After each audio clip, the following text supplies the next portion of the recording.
Hi, bonjour, my name is Tina. I love to yap about books. I'm super excited to be reunited once again with you today. Yes, I am alive. This is a proof of life, and I'm very eager to talk about the books I've read this month, even though there are a few, but still I have things to say about them. So without further ado, let's jump into it. Let's start. First, if you watched my last vlog, you may already know that I finished The Last Devil to Die by Richard Osman, which is the fourth book in this Thursday Murder Club series. I'm not gonna yap too much about it because I don't have a lot more to say and to add than I didn't already tell you in the last vlog, but I love this one. It's my second favorite after the second one in this series. I can just say again that the plot didn't feel very repetitive compared to the other ones, that being reunited with again is always such a pleasure. It's so delightful. The characters were so true to themselves. They were delivering what I was waiting them to do, which is in a way so comforting. And without spoiling you too much, I can only say that this book made me cry in public. So be aware, especially if you're sensitive about elderly people and what's happening to them and Alzheimer to one of the characters. I will not say which one. It might not be like the core gang, it might be secondary character too, is suffering Alzheimer. And this is something you can see coming from the previous books too, so it's not really a spoiler. But the way Richard Osman deals with it is so beautiful. And it's weird because also this book is hilarious at times because the characters are being themselves and very hilarious. Especially Elizabeth and Ibrahim, they're my favorite. Elizabeth has a lot of related younger generations than her, if I can say so, references, so when it comes from her mouth it's even more funny. But all of that just to say that it's a mixed weird feelings because it's hilarious at times, but also it's balancing super well, very emotional and heartbreaking moments, so it really still put some ease on your heart, on some bones. Du baume au cœur. Yes, you know what I mean. So for all these reasons, this one is a new favorite. I was waiting for it to be that good and it met my expectations. So I have even more higher expectations for the fifth one, but trying not to have too much. Okay, next one. In my last vlog also I started another book, which was Ballad of Songbirds and Snakes by Susan Collins. I have so much to say about this book. Very quickly, I don't know how you could not know, but just in case. This is a prequel of the Hunger Games series. We are following the President Snow and his villain story, how he came to be the person he is. And I gave this book 4 stars. I really enjoyed it, don't get me wrong. This reads YA for a lot of reasons. First, I would say that the complexity of some characters would have deserved maybe a little bit more development, and there are also some easy ways for the sake of the plot. For example, Coriolanus Snow. So difficult to pronounce, let's just call him Snow, please. He's going to this elite school with only like the nobles of Panem, the center of Panem, but he doesn't have that much money, they are in decline, his family is in decline. And on this edition of the Hunger Games, the 10th edition, they want to do something big. They want people to be more engaged in watching the Hunger Games. So they're using those high schoolers to be mentors of these people, these children who were sorted off for the Hunger Games to participate. And Coriolanus Snow is one of the mentor, and he has one more reason to win these games as a mentor and his participants to win the game, because one of the reward is to have like a scholarship and having all your scholarship fee paid for you, which is not something that would be the case, I think, because all these peoples that are attending this high school have money, so it's not something I believe they would want you to win. They would have something else. I don't know, it's just my humble opinion once again, but yeah, things like that. Despite that, I absolutely love how Susan Collins is exploring philosophical questions in this book. And from the beginning of the book, there are some quotes from Locke, Rousseau, and Hobbes, I think. and I just translated them because this is the French version. Okay, so from Hobbes first you have it, hereby it is manifest that during the time men live without a common power to keep them all in awe, they are in that condition which is called war, and such a war as is a war of every man against every man, which is referring directly Panem and how Panem tries to control every district because otherwise it would be chaos. From Locke you have the state of nature has a law of nature to govern it, which obliges everyone. And reason, which is that law, teaches all mankind, who will but consult it, that being all equal and independent, no one ought to harm another in his life, health, liberty, and possessions. Locke obviously is referring to the fact that people are equals no matter what, and no one can have powers above another for any reasons. From Rousseau, man is born free, and everywhere he is in chains. One thinks himself the master of others, and still remains a greater slave than they. Love this. I'm a huge fan of philosophy. I would love to read more philosophical books at some point, but I had to eat them when I was in high school, so I think I'm vaccinated for now, but I would love to go back some days to them. So, indeed, through the book, Koryo, Snow, has to ask himself some question about that, because one of his teachers is asking him how he thinks they could make the Hunger Games more efficient and make sure that everyone is watching it and that it brings peace, which is something that some side characters, some secondary characters think impossible because you cannot bring peace by violence. But it explores the moral and philosophical view of to bring peace you need to use violence. So I thought that it was very interesting, and even at some point, I don't want to say when, one of the teachers is showing and discussing the fact that if you can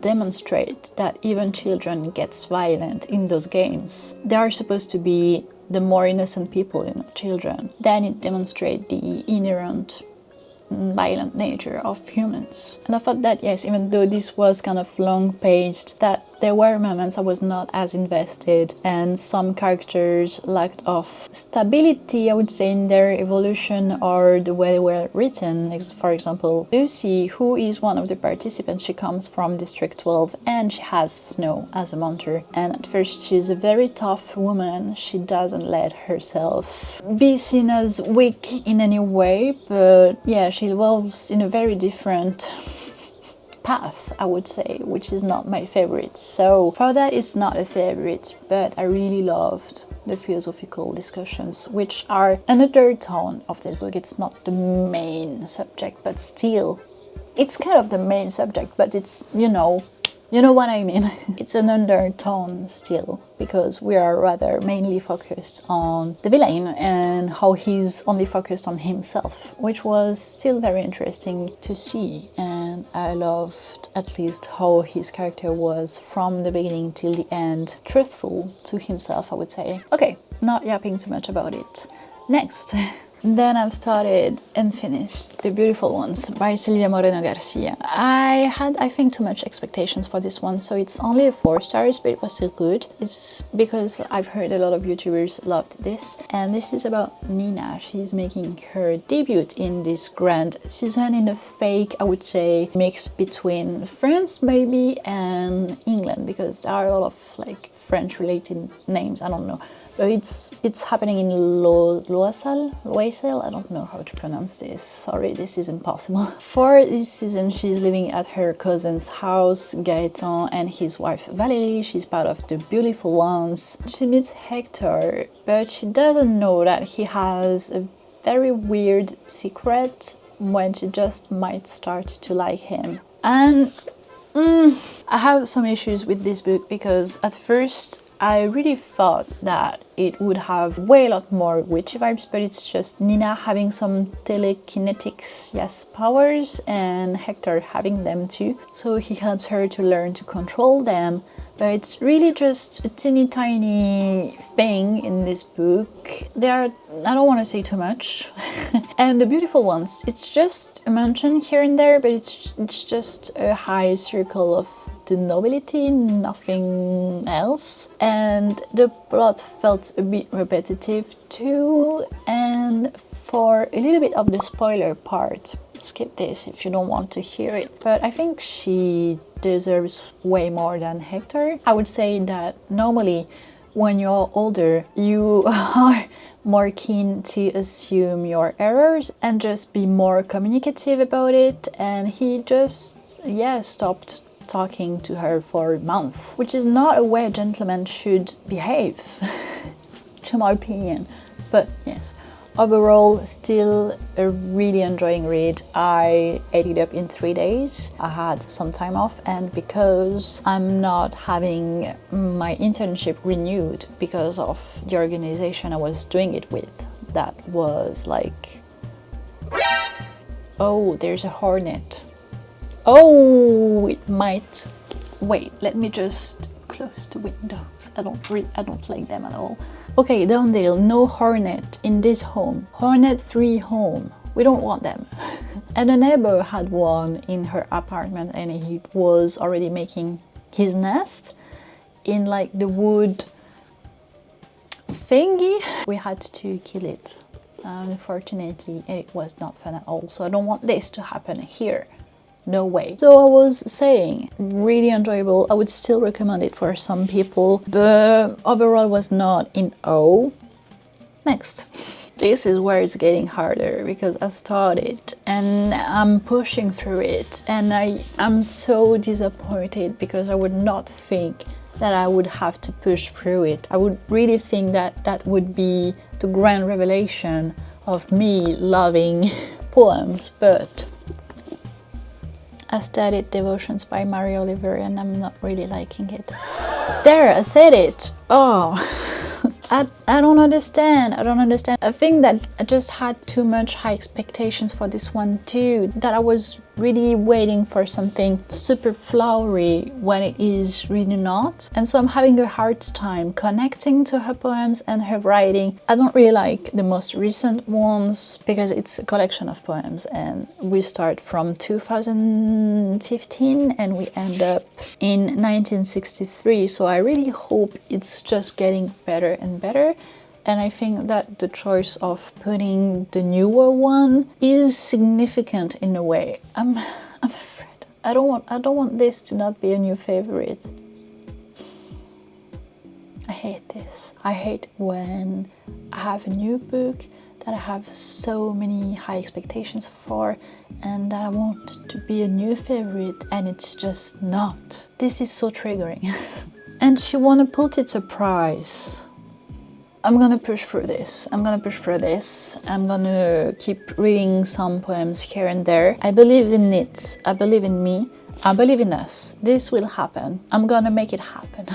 It better not be an unpopular opinion about this one. It better not. I'm not accepting it. Next, I started You Did Nothing Wrong by C.G. Drews, which is the book for the book club of Front of Pages. I didn't quite like Don't Let the Forest In. I thought that it had too much hype.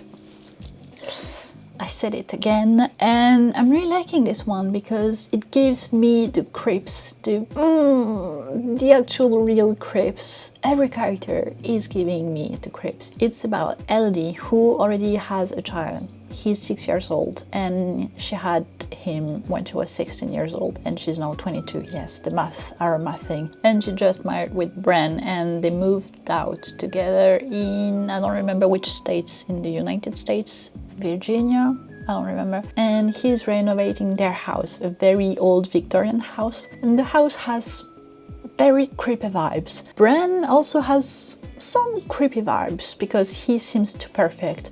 Elodie has creepy vibes with her child because her child obviously has some psychological issues. Not everything is perfect actually, and I just want to know why. Mainly maybe because of the house, but I know there's something else. I just know. And I'm already halfway through, so I might finish it in a couple of days, where the 1st of May when I'm actually filming this. And this is going to be part obviously of my May TBR too, even though I started in April. And because, as I've said, unfortunately I'm not doing my internship anymore. This was brutal, by the way, I was not ready. I have a very ambitious TBR for May.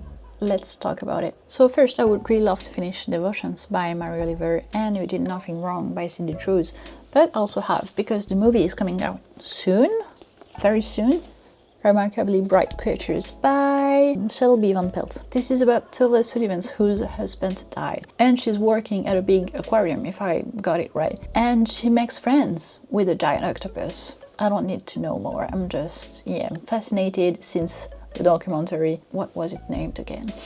Where he was making friends with an octopus too. I really want to read the book before seeing the movie. And for Mental Health Awareness Month, I have Almonds by Won Pyung-son.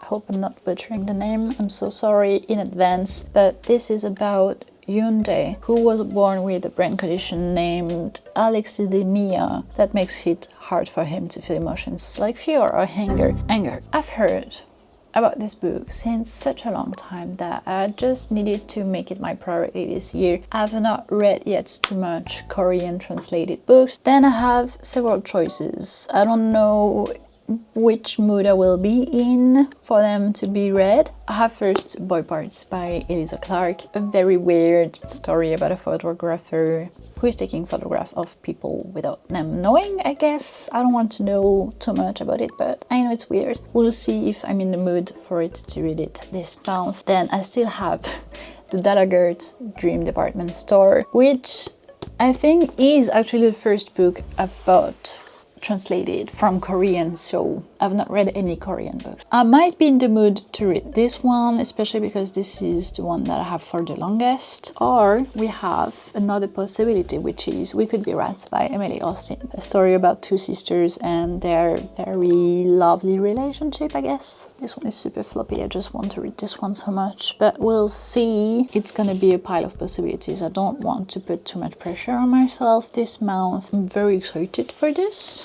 But also, real quick, how could I forget about that? I just wanted to mention some mangas I've read this month that I really liked, because I did my internship in a manga store and I could read everything I wanted. And I chose the ones I really loved and that are translated, most of them. I have 2 series that are not translated.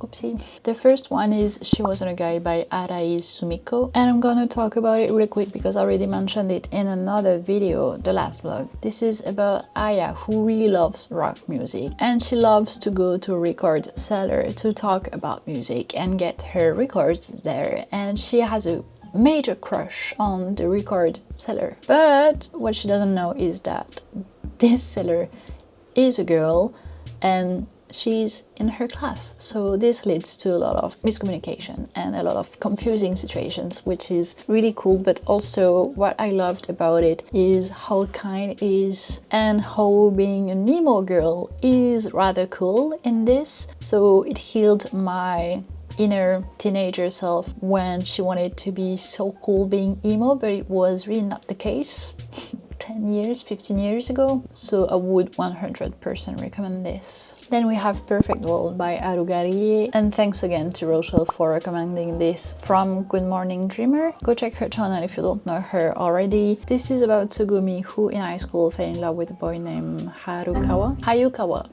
and they meet again a few years after. During an after work kind of drink, she learns that he's not with his girlfriend anymore and that he was in an accident that put him in a wheelchair. She's shocked after that, and they will start talking, and it's such a beautiful and heartbreaking story to show us the daily life of someone who is in a wheelchair in a very raw way, so be aware of that, but also in such a beautiful emotional way that it makes it all worth it. For sure, would 100% recommend it. I cried one time, but almost cried several times. I was so glad to be introduced to this kind of manga. I didn't know they exist because I didn't even look for it, and thank you again, Rochelle, for recommending it to me, because otherwise I think I would have not come across it that soon if you didn't recommend it, so thank you. Next we have one that is so beloved to me and finished in 2 volumes, Stardust Family by Poro Yamaaki. I already wondered several times if having a psychological test for parents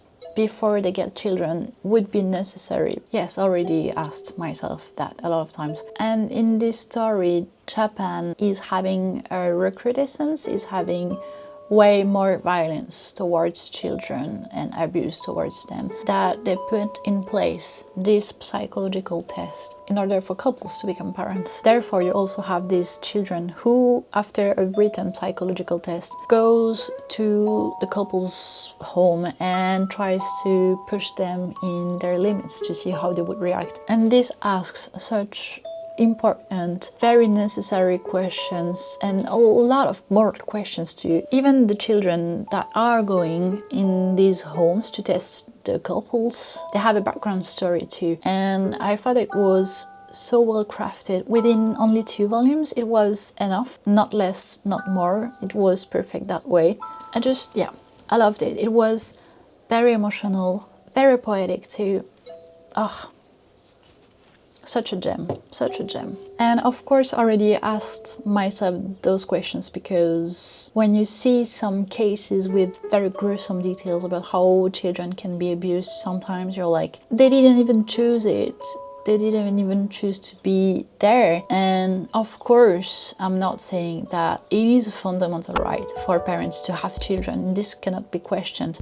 But it can be a little bit too, you know? So it was super interesting. If it sounds interesting to you too, you should definitely read it, for sure. Then I was so surprised by Dear Shield Midnight Children by Sakamoto Shinichi. This is a retelling, and this is such a creative, provocative too retelling of Dracula by Bram Stoker. The drawings are one of the most beautiful I've ever seen, hands down. And just be aware that this is going very far. This is very abstract. There are a lot of magical realism and a lot of fantasy aspects to it, but also it has a lot of sexual aspects to it. So I would not recommend this one to everyone, for sure. Just check the trigger warnings. But if you want to read a very creative retelling with stunning drawings, it could be for you, for sure. And this is horrific too, of course. I did not mention it, but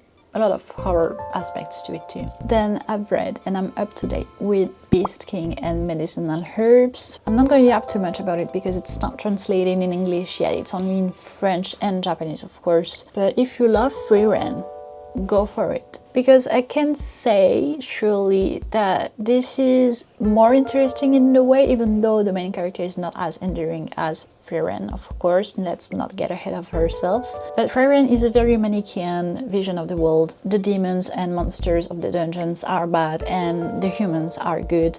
And here in Beast King and the Medicinal Herbs, it's not really that. It's much more complex. Our main character, Tina, shout out to myself, she is an adventurer. She goes to dungeons to get some money, and then because of circumstances she meets a demon and they have to work together, and you learn that everything is not white and everything is not black. It has some gray in the middle. It has a lot of actions too. You get attached to a lot of characters you meet along their journey.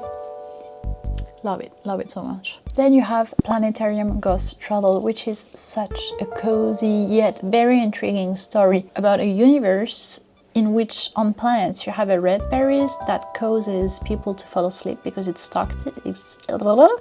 Because it's toxic for them. And there you have Agent 303 who is traveling and eating those berries so he can have the memories of these people that fell asleep, so he can make sure that their cultures and their way of life is not forgotten. Very poetic, very The Little Prince by Antoine de Saint-Exupéry vibes, and it's very creative also because you see all the tools and the places he's visiting, and it's not finished yet, but I definitely think it is worth it to read it. So if you can read in French, please do, or in Japanese too, please just read it. We're done, punks. I'm not gonna take too much more of your time. As always, thank you for clicking, for watching till the end, to listen to someone like me. That's crazy to me. Also, thank you from the deepest part of my heart for being 900 around here. We're almost reaching 1000 people in this channel, which is insane to me. Yes, and as always, I hope you enjoyed this video and this to see you on the next one. Most importantly, thank you for being nice. That's what I appreciate the most, for sure, around this corner of internet. And with that, I have to say bye.